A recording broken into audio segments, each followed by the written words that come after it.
तो हम लोग अभी स्टार्ट करने वाले हैं हिंज फोर्सेस से। तो हिंज फोर्सेस क्या होता है बेसिकली? ये अगर दरवाजा है, दरवाजा जो है बेसिकली क्या होता है, ये यहाँ से ऐसे हिंज किया हुआ होता है, दो हिंजेस होते हैं बेसिकली। दे में बी थ्री, दे में B two, we are talking about two hinges, ठीक है, दो जगह से हिंज किया है। तो ये हिंज क्या करते हैं, दरवाजे के ऊपर फोर्सेस लगाते हैं। ये डोर आपको पता है ना कि ये फ्रेम से जो रहता है, ये एक्चुअली फ्रेम से डायरेक्ट टच में कहीं नहीं रहता। उसका ऊपर से इधर से इधर से इधर से हर तरफ से क्या रहता है, there is a small gap. तो it is supported mainly by these two hinges, ठीक है। So where would these two hinges apply the force? तो एक तो है कि भाई वेट बैलेंस करने के लिए ये वाला हिंज फोर्स कहाँ लगाएगा, ऊपर। और ये वाला हिंज भी फोर्स लगाएगा ऊपर। अब वो F1 और F2 इक्वल रहेंगे अनइक्वल रहेंगे, ये थोड़ा सा डिपेंड करता है। ये आपको दिया रहेगा क्वेश्चंस में कि both the hinges are the same force और समथिंग इन दैट, कि भाई रेशियो है ये फोर्सेस का या कुछ। आप डायरेक्टली नहीं बोल सकते, F1 F2 कैलकुलेट नहीं कर सकते हैं, ठीक है।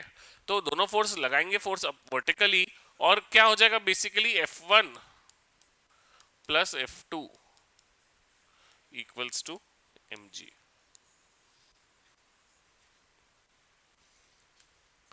अब ये हिंजेस जो हैं दरवाजे पे फोर्स हॉरिजॉन्टल में कहाँ लगाएंगे, अगर ये हम बात करेंगे। ये तो फोर्सेस कौन से हो गए, वर्टिकल वाले हो गए। अब हॉरिजॉन्टल में ये वाला हिंज पे फोर्स कहाँ लगे, ये हिंज ये दरवाजे पे फोर्स कहाँ लगाएगा, नीचे वाले, राइट की left?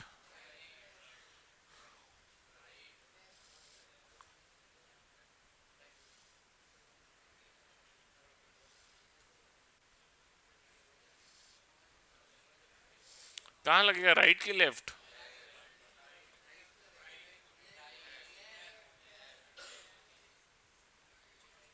Let's say this is hinge A, this is hinge B.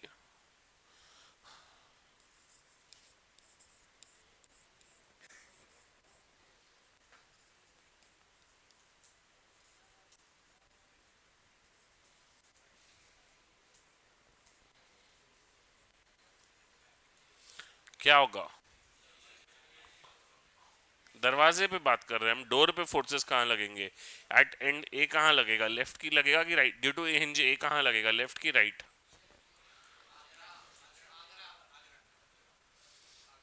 Agra, Bombay, Chennai, Calcutta. बोलिए बोलिए बोलिए।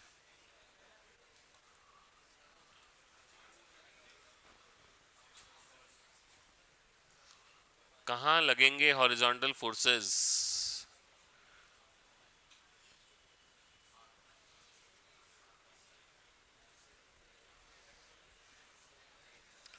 हाँ सर, बताएंगे कुछ? क्यों? आवाज ही नहीं आ रही सर आपकी।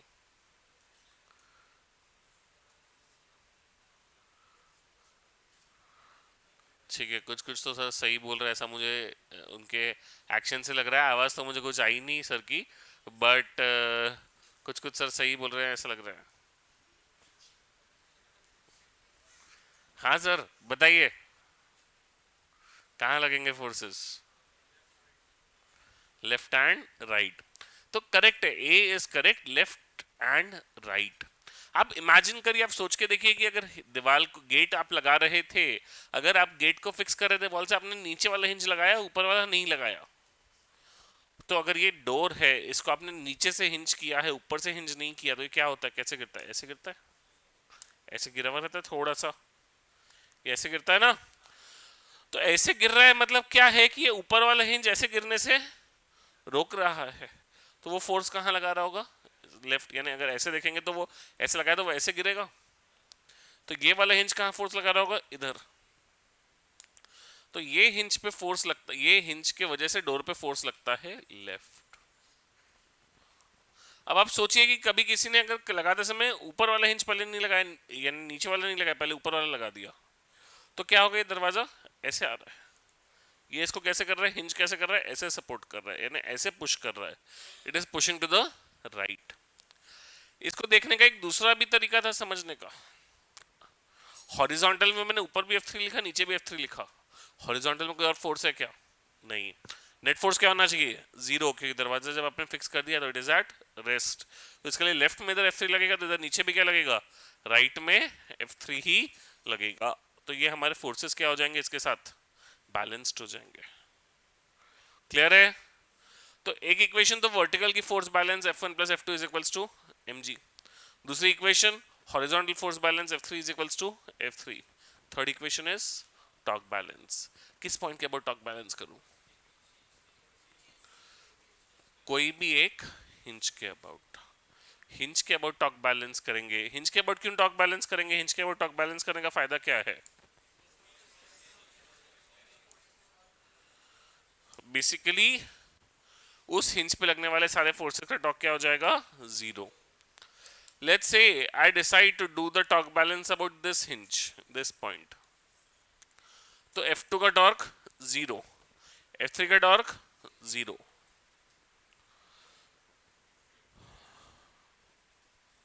F3 का टॉर्क, ये F3 का torque zero, clockwise anti clockwise. Tanvi ji बताइए क्यों? कुछ भी नहीं आई आवाज, कुछ समझ में भी नहीं आया क्या बोल रहे हैं आप। सर आपने क्या बोला? जीरो की क्लॉकवाइज की एंटी क्लॉकवाइज? जीरो बोला आपने। क्यों जीरो बताइए? ये F3 का टॉर्क क्यों जीरो? टॉर्क जीरो होने के लिए क्या होना चाहिए? फोर्सेस क्या होने चाहिए? पैरेलल होने चाहिए। फोर्सेस क्या होने चाहिए? पैरेलल होने चाहिए। किसके पैरेलल? आर और एफ। ये पैरेलल होने चाहिए। फोर्सेस पैरेलल यानी क्या? आर और एफ पैरेलल होना चाहिए। इसके लिए आर क्या है F3 के लिए? आर ये है,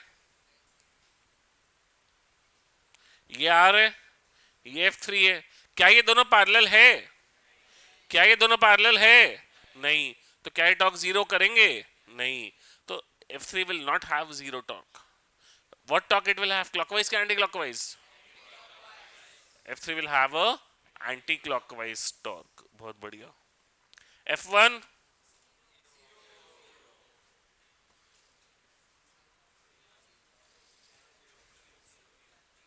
F1 का टॉर्क जीरो, करेक्ट। F1 का torque, F1 is passing through the center of sorry, through that hinge point itself। तो F1 का टॉर्क कितना आएगा? जीरो। तो torque of F1 will be equals to zero. अब mg का torque clockwise. तो हम लोग क्या करेंगे? जीरो नहीं है, क्लॉकवाइज है। एक्चुअली आर ये है, बट परपेंडिकुलर डिस्टेंस में हम लोग ये वाला यूज करेंगे। तो ये क्या है? b by two. तो mg b/2। और ये जो डिस्टेंस है ये यहां से यहां तक क्या बोला हम लोगों ने? x मान लो is equals to F3 into X. तो यहां से क्या हो जाएगा? F3 निकल जाएगा। नोट कीजिए। कौन है?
क्या बोला? हाँ, और कोई हॉरिजॉन्टल फोर्स नहीं है इसके लिए।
लिखिए, if the door veg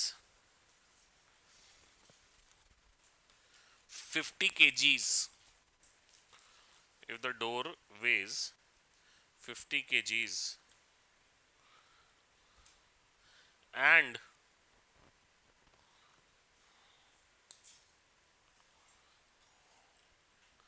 the net force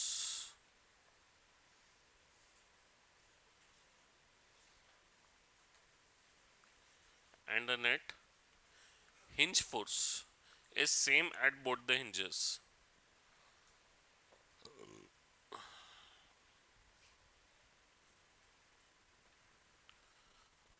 then find this force.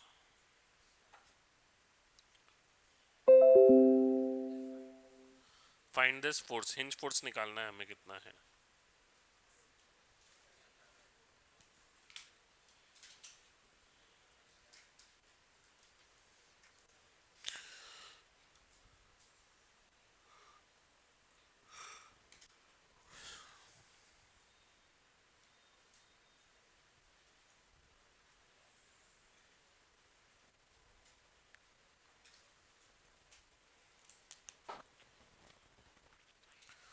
अरे मॉड्यूल दिखाइएगा एक आधी रोटेशन की, गिफ्ट देना शुरू करना पड़ेगा ना भाई रोटेशन का।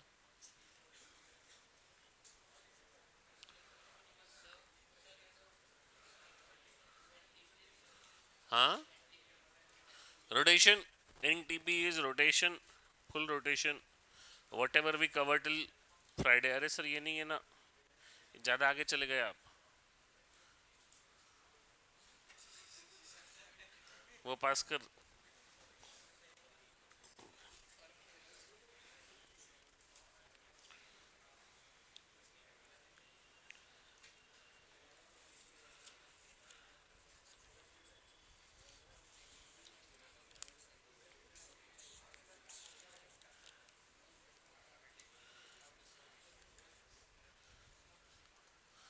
सिक्सटी सेवन से 119, देर आर अराउंड 50 क्वेश्चंस, तो 25 पर डे, 25 आज, 25 कल,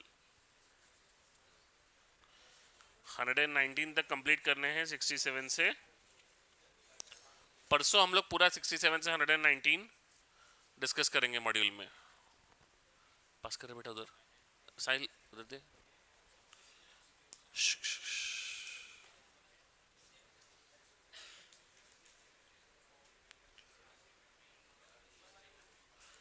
हाँ,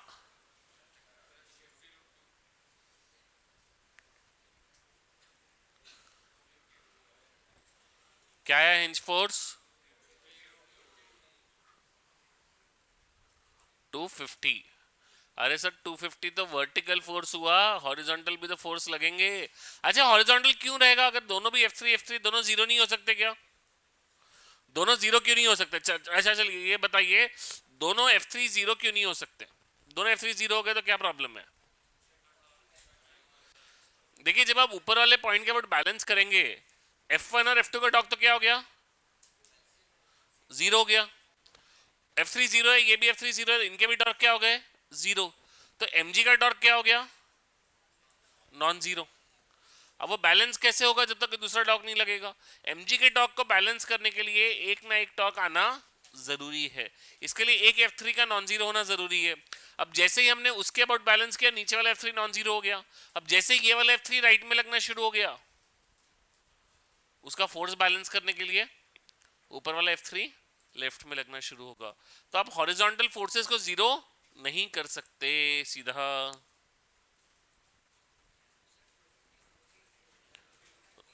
√3 नहीं, √2।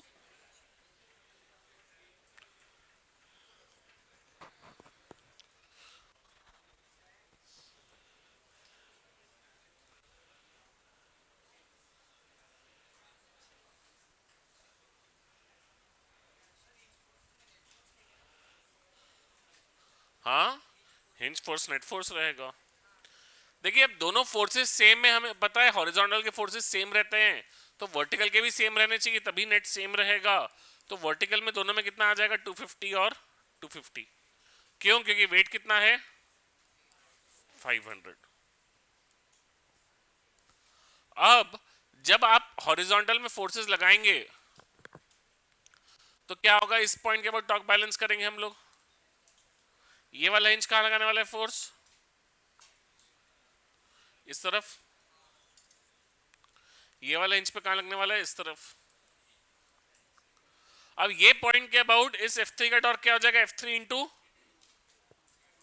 टू। टू नहीं है ये टोटल। अच्छा टोटल हाइट कितनी है? 4। तो ये 1 है, ये 1 है, तो ये कितना बचा? 2। और इन क्लॉकवाइज डायरेक्शन, तो 2 इंटू F3। mg का टॉर्क जब लेंगे तो mg के लिए ये वाला डिस्टेंस जो होगा, ये हमारा परपेंडिकुलर डिस्टेंस होगा। वो कितना है? 1। और ये वाला टॉर्क एंटी क्लॉकवाइज, तो -50 into, sorry 500 into 1 is 0. So F3 is what? 500 by 2, which is 250. So 250 is horizontal, 250 is vertical. Net is what? 250 √2। Clear है सबको? पक्का?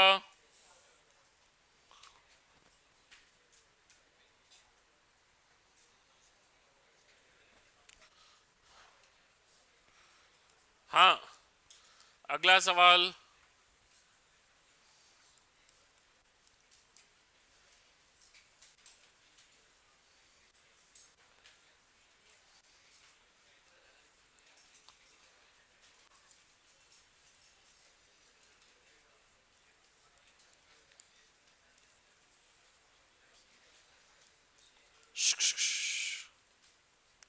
Find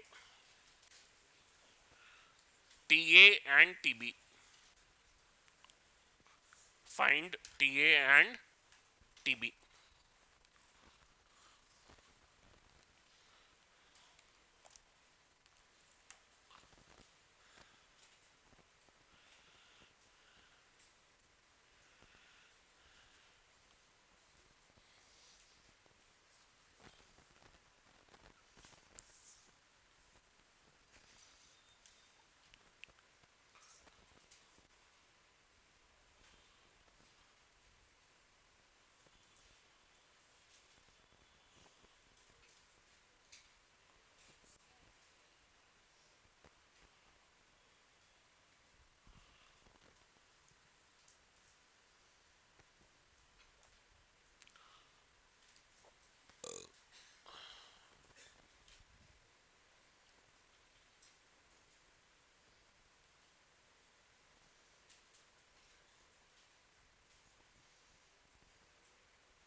आ गया क्या? कितने लोगों का आया आंसर? क्या आया सर? तो बेसिकली क्या होगा, आप लोग इसको कैसे सॉल्व करेंगे? यहाँ पे टॉर्क हम लोग लेंगे टी ए, टेंशन लेंगे टी ए, यहाँ टेंशन लेंगे हम लोग टी बी। तो T A plus T B equals to M G. Centre के अबाउट टॉर्क बैलेंस करना है, यानी जरूरी नहीं है कि एक्चुअली सेंटर के अबाउट करना है। आपको सेंटर के अबाउट नहीं करना है, ये इक्विलिब्रियम में है। इक्विलिब्रियम में आप किसी भी पॉइंट के अबाउट कर सकते हैं। लेट्स से कि आपने डिसाइड किया कि भी सेंटर पे आपको एमजी लगाना है, इसमें कोई डाउट नहीं है कि सेंटर पे एमजी लगेगा। अब आपने क्या किया, आपने डिसाइड किया कि चलो एक हिंज पॉइंट के अबाउट ही बैलेंस कर लेते हैं, इसके अबाउट बैलेंस कर लेते हैं। तो एमजी का डॉर्क क्या हो जाएगा? MG L by two clockwise. ये किसकी equation? This is translational equilibrium. ये जो इक्वेशन ये किसकी है? Rotational equilibrium. M G into L by two is equals to T B into three L by four. तो क्या हो जाएगा? एल और L cut, four M G by two into three, this is T B. T B is two M G by three.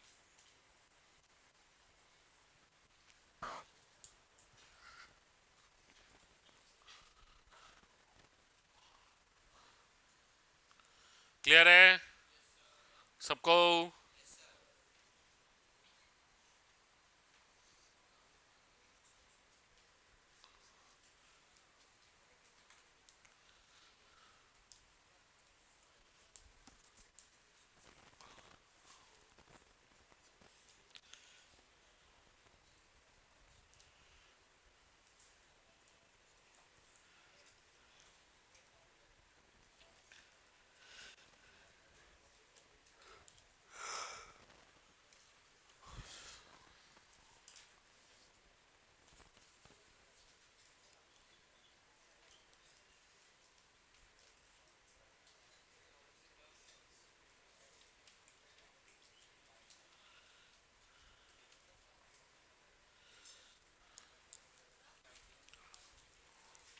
लिखे find the maximum force. Find the maximum force P that can be applied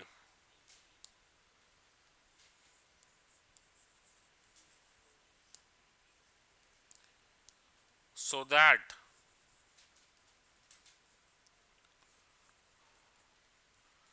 the block does not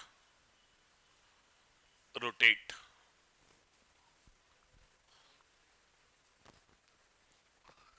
देखिए question कैसे करेंगे ना इसको, 2 minute में आपको समझ में आएगा, बट पहले सबसे पहले आपको एक ये सोचना है कि दोनों सरफेसेस पे फ्रिक्शंस की डायरेक्शन आपको आइडेंटिफाई करनी है। That should be the stage one of the approach of the question कि दोनों सरफेस पे फ्रिक्शन कहाँ लगेगा। जैसे दोनों ही रफ सरफेस है तो दोनों सरफेस पे फ्रिक्शन की डायरेक्शन कहाँ लगेगी, ये आपको सोचना है कि हॉरिजॉन्टल सरफेस पे फ्रिक्शन कहाँ लगेगा और वर्टिकल पे कहाँ लगेगा।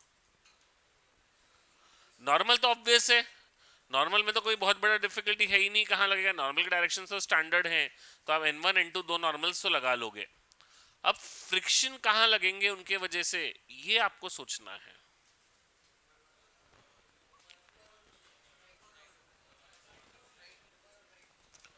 वर्टिकल वॉल कहाँ लगाएगा फ्रिक्शन, ऊपर के नीचे। क्यों लगाएगा ऊपर गुरकान जी? बेसिकली क्या होगा कि जब आप इसको ऐसे फोर्स लगाओगे पी, ये इस बॉल को, इस स्पीयर को कैसे घुमाना चाहेगा? क्लॉकवाइज। तो ये क्लॉकवाइज घुमाना चाहेगा, तो दीवार क्या करेगी? क्लॉकवाइज घुमाने से रोकेगी। तो उसका टॉर्क, उसका फ्रिक्शन कैसा लगना चाहिए? Anti clockwise. भाई इसके वजह से इसका मोशन कैसे हो रहा है? ऐसे। ये नीचे जाना चाह रहा है, तो नीचे जाने से रोकना है तो फ्रिक्शन कहां लगाना है? ऊपर। ये N1,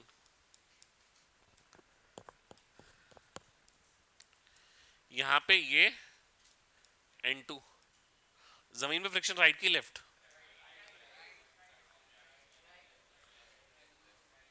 left right left left right. जाना कहां चाह रहा है? लेफ्ट में। ऐसे जाना चाह रहा है, तो वो ऐसे जाने से रोकने के लिए फ्रिक्शन कहां लगेगा? इस तरफ, right.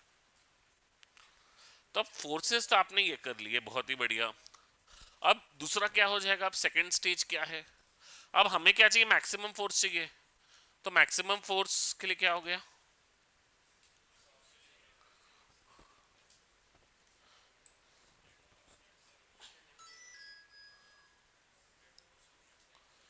Basically net force and net torque zero. तो नेट फोर्स की जीरो की इक्वेशन बनाइए। दो इक्वेशन बनेगी नेट फोर्स जीरो की, एक हॉरिजॉन्टल एक वर्टिकल। नेट टॉर्क की एक इक्वेशन बनेगी। ऐसे 3 इक्वेशंस बनेगी। और हमारे पास वेरिएबल अभी आपको 4 दिख रहे हैं। 4 भी नहीं, 5 दिख रहे हैं। N1 N2 F1 F2 और P। तो ये तो 3 इक्वेशन हुई। दो इक्वेशन क्या होगी? F equals to mu into normal. Limiting frictions लगेंगे। क्यों लिमिटिंग फ्रिक्शन लगेंगे? मैक्सिमम फोर्स पूछा है, तो लिमिटिंग फ्रिक्शंस लगाएंगे। करिए ट्राई।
हाँ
हाँ,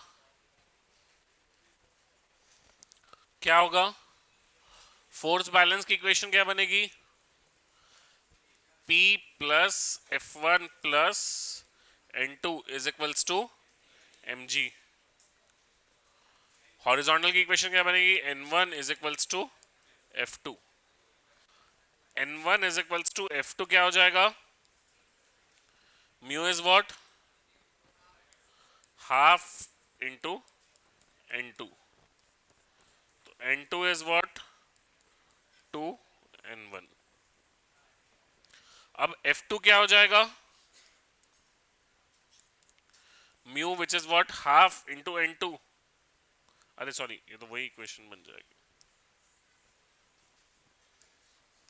एक सेकेंड।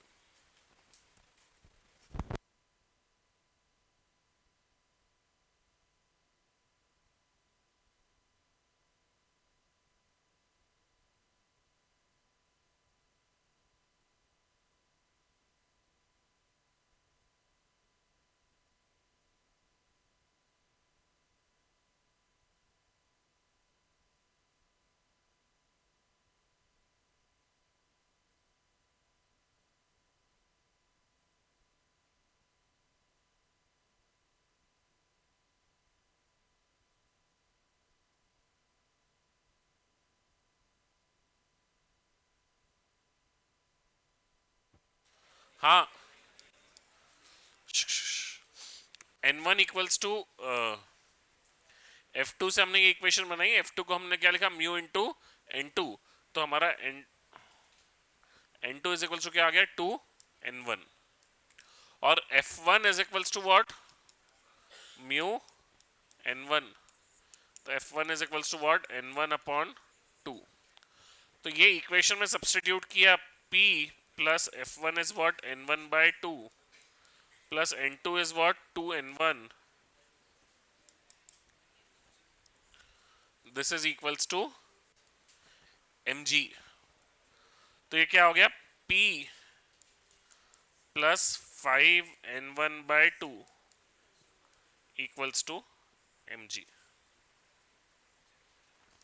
तो P plus 5 N1 by 2 is equals to mg। और सेंटर के अबाउट टॉर्क बैलेंस किया तो यह सेंटर के अबाउट टॉर्क बैलेंस करने के बदले इसके अबाउट टॉर्क बैलेंस कर लो। तो P इंटू 2R। कैसा टॉर्क है ये? क्लॉकवाइज। N2 का भी टॉर्क क्लॉकवाइज। तो प्लस N2 इंटू R और minus F2 into R, that is equals to 0।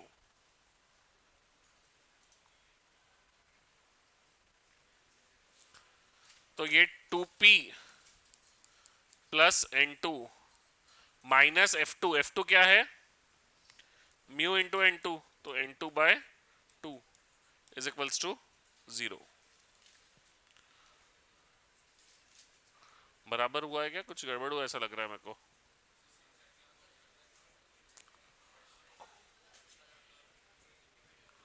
हाँ, mg का टॉर्क रह गया एक। mg का टॉर्क रह गया है इसमें। mg कैसे लग रहा है? Anti clockwise. तो माइनस mg इंटू आर। तो माइनस mg हो गया यहाँ पे। तो ये n2 minus minus M G equal to कितना जाएगा? तो n2/2 plus 2p equals to mg। तो ये एक इक्वेशन हो गई। ये p plus 5n1/2 equal to mg दूसरी इक्वेशन हो गई। और n2 इक्वल्स टू 2n1 ये तीसरी इक्वेशन हो गई। तो in total there are 3 equations with 3 variables. आप तीनों को साइमल्टेनियसली सॉल्व करोगे तो आपको आपका आंसर मिल जाएगा। सॉल्व कीजिए इसको, आंसर क्या आएगा?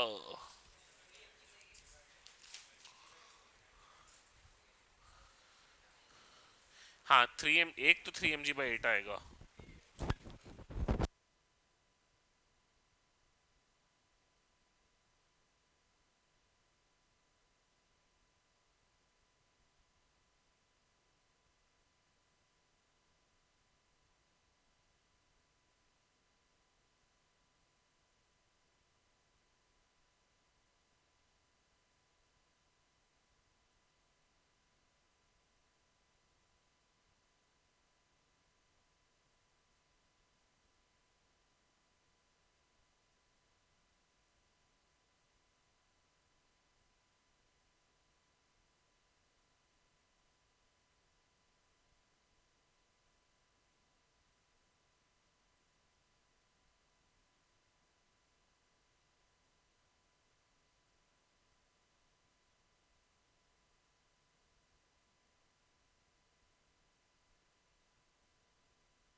हाँ,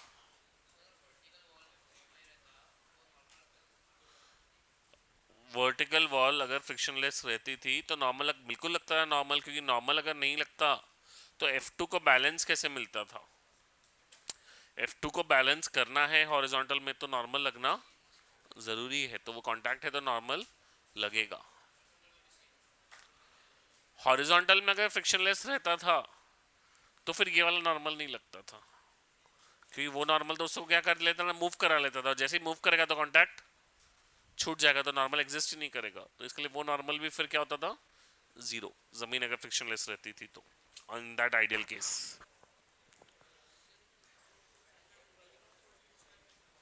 जीरो। कुछ फोर्स मत लगाओ, बढ़िया सब टकाटक रेस्ट पे बैठा है अपना।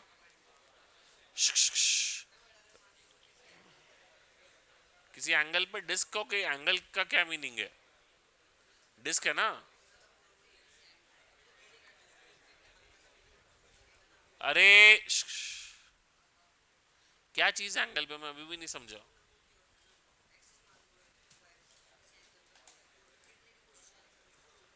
उल्टा गिरेगा कैसे अगर ये हॉरिजॉन्टल फ्लैट है? वर्टिकल ऐसे भी आ गया तब भी नहीं गिरने वाला। नहीं, वो नीचे वाला बेस जो है किसी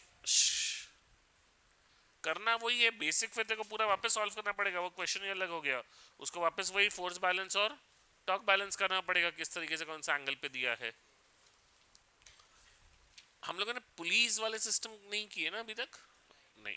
ठीक है, चलिए। तो अब हम हमारे प्यारे सुंदर से आर्टवुड मशीन्स पे आ जाते हैं। एकदम आसान सा सवाल। काम करते हैं, थोड़े से कैलकुलेशंस इजी कर देते हैं आप लोगों के लिए।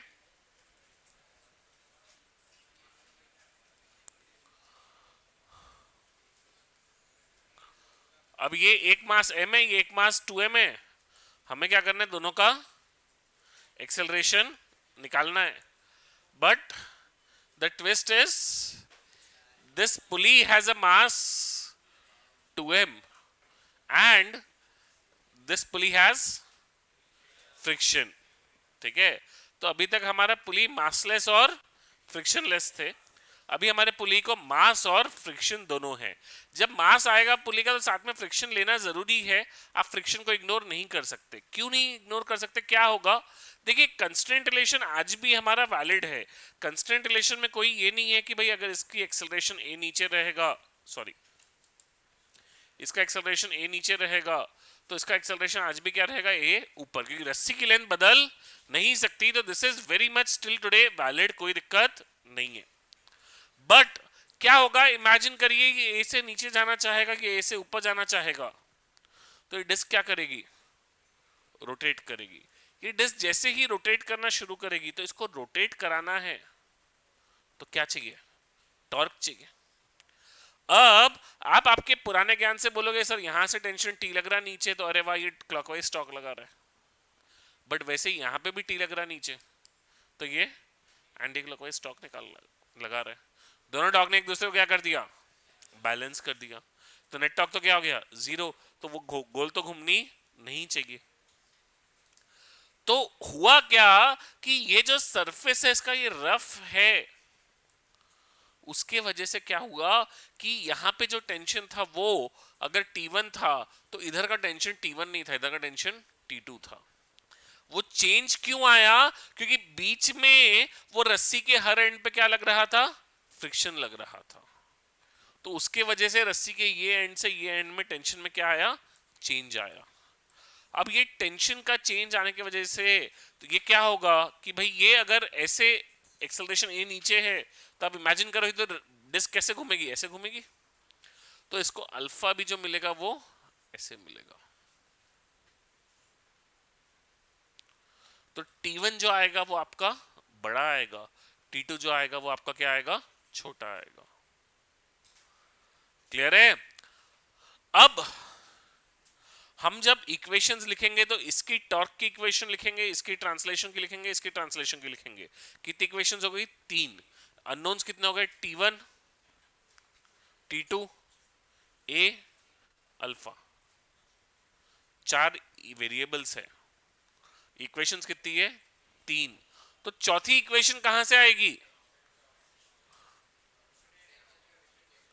टेंशन का तो लिखा ना टॉर्क बैलेंस, इसका टॉर्क बैलेंस ही लिखेंगे क्योंकि इसके फोर्स बैलेंस का तो कोई मीनिंग नहीं है, क्योंकि हिंज किया हुआ है, जो भी फोर्स है वो हिंज लगा देगा। अगर आप फोर्स बैलेंस लिखने जाओगे तो एक नया वेरिएबल आ जाएगा हिंज का फोर्स, तो फोर्स बैलेंस से काम नहीं होगा। चौथा इक्वेशन इज कंस्ट्रेंट रिलेशन। तो what is the constraint relation, constraint relation क्या होता है कि अगर ये जो रस्सी का एंड है, रस्सी का एक्सेलरेशन ए नीचे है, तो ये यहां पे पुली का भी एक्सेलरेशन जो है इस पॉइंट का वो सेम रहना चाहिए ए नीचे। तो इसका एक्सेलरेशन यहां पे कितना रहेगा, R alpha. R alpha acceleration रहेगा, ये तो आपको पता है। कोई डिस्क अगर ए एक्सेलरेशन से ए सॉरी अल्फा से रोटेट कर रही है तो इस पॉइंट का एक्सेलरेशन क्या रहेगा, नीचे आर अल्फा।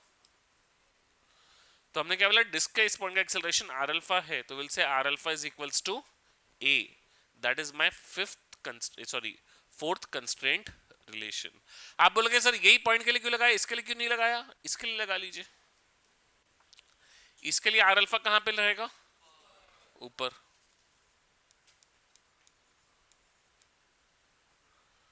एक्सेलरेशन कहां रहेगा रस्सी का, ऊपर। तो यहां पे भी a is equals to R alpha valid है, तो वो दोनों ही एंड्स के लिए वैलिड है। क्लियर है क्या? तो you will have four equations in four variables. Try solving Poonam.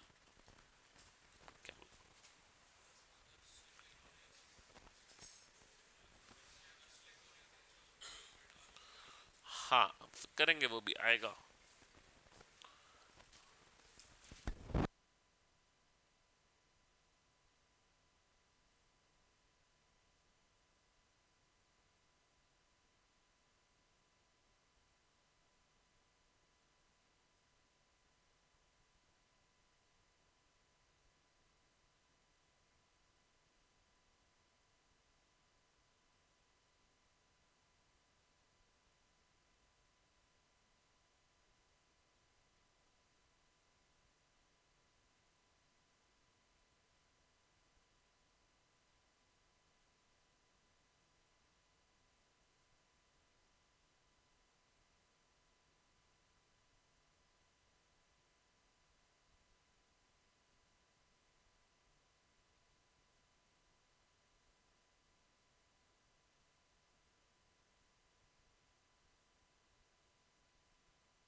हाँ,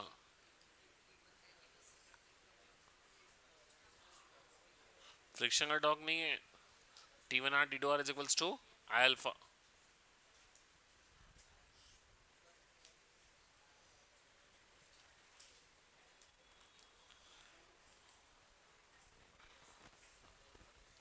पिन दे रहे बेटा।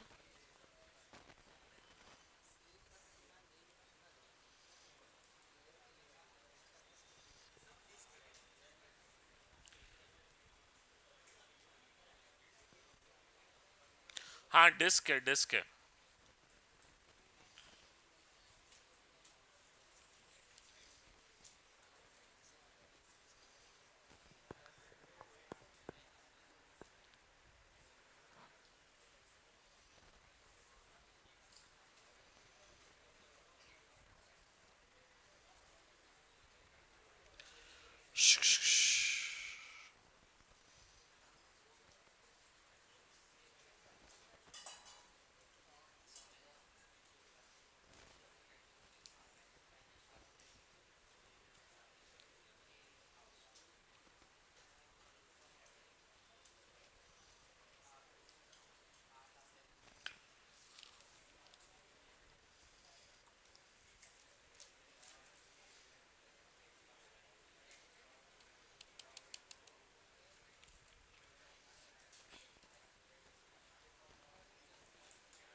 हाँ, आया गया। एक्चुअली काफी सारे इक्वेशंस बनेंगे इसमें। Answer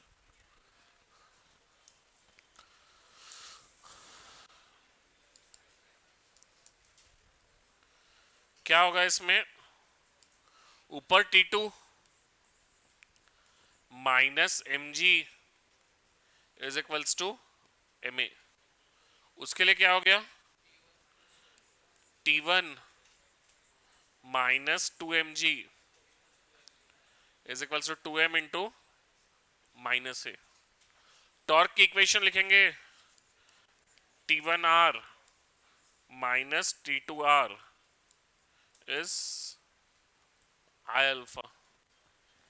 A is equals to R alpha. इसमें अब हम लोगों ने क्या किया, जैसे अगर हम लोगों को मान लीजिए T1R T2R A equal to R alpha, I को क्या लिख सकते हैं? mr² by 2। उसमें एक आर डाल दिया तो T1 minus T2 is equals to mr² by 2 है तो m into R alpha by 2। R alpha क्या है? A। और T1 की वैल्यू क्या है? 2mg minus 2ma minus T2 is ma plus mg is equals to ma by 2। तो minus 2mg minus mg is what? mg minus 3ma is equals to ma by 2। तो mg is equals to 7ma by 2। a is equals to 2g by 7। कुछ उल्टा किया गया मैंने? क्या बोल रहे हैं? हाँ, अरे पुली का मास 2m है, माय बैड। तो ये पुली का मास 2m है तो ये जो आएगा 2m into r² by 2 into alpha आएगा तो 2m हो जाएगा ये। तो ये 2ma/2 2ma/2 ये ma हो गया तो ये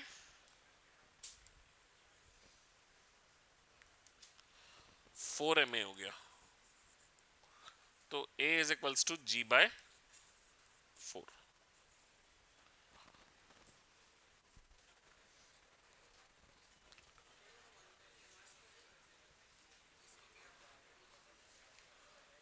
mr² by 2 रहता बिल्कुल बराबर।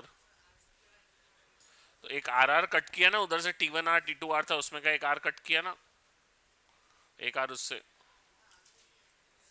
टॉर्क है T1 into R T2 into are.